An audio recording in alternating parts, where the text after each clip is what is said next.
Derrière chaque fusil, chaque moto, chaque roquette tirée par les hommes d'Iyad Ag-Ghali, il y a de l'argent. Mais d'où vient ce financement qui alimente les caisses de ce réseau terroriste redoutable capable de s'aimer le chaos dans tout le Sahel?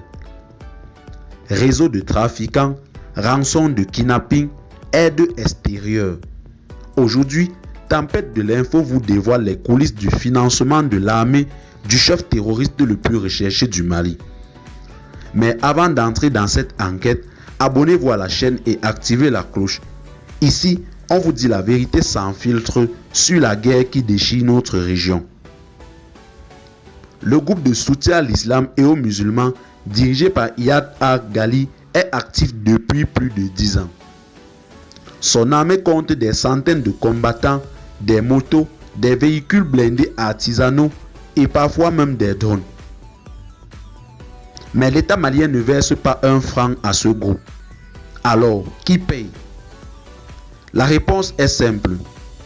Un réseau complexe, clandestin et extrêmement lucratif. Les enquêtes de l'ONU et les ONG spécialisées en sécurité parlent de plusieurs sources clés. Les trafics, les rançons, les dons idéologiques et les taxes imposées aux populations sous contrôle. Première source majeure de financement, le trafic. Drogue, armes, cigarettes, carburant, le Sahel est devenu une autoroute de contrebande. Les combattants d'Iyad Ag-Ghali contrôlent certaines routes du nord du Mali, du Niger et même du sud de l'Algérie. Pour chaque convoi qui passe, ils prélèvent un droit de passage. C'est ce qu'on appelle la zakat du djihad, une sorte de taxe illégale qui rapporte des millions. Selon les services de renseignement sahéliens, plus de 25% des revenus du GNIM proviennent du trafic de cocaïne sud-américaine acheminée jusqu'aux côtes libyennes. Deuxième source, les enlèvements. Iyad Ag-Ghali a fait de prise d'otages un véritable business. Entre 2013 et 2023, au moins 150 étrangers ou humanitaires ont été kidnappés au Mali, au Niger et au Burkina. Les rançons versées en coulisses sont astronomiques, de 1 à 8 millions d'euros par otage. Cet argent ne finance pas seulement les armes, mais aussi la propagande, la télécommunication, la logistique, les camps d'entraînement. Des pays européens, des ONG, parfois même des entreprises privées payent pour récupérer leurs ressortissants. Résultat, Iyad encaisse, recrute et se renforce.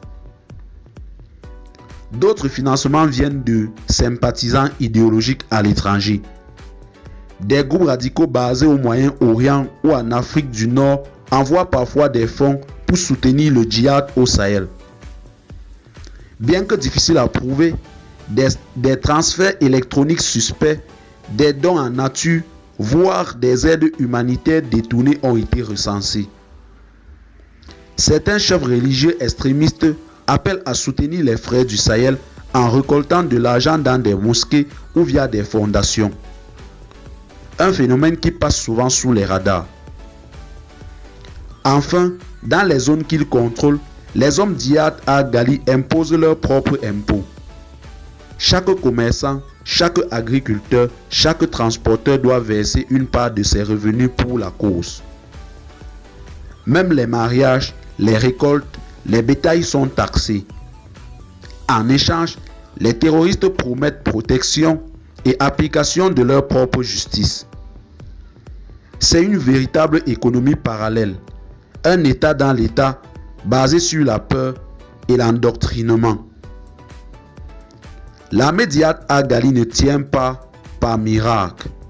Elle repose sur une machine financière bien huilée, cynique, qui profite du chaos, de la misère et de l'abandon de certaines régions.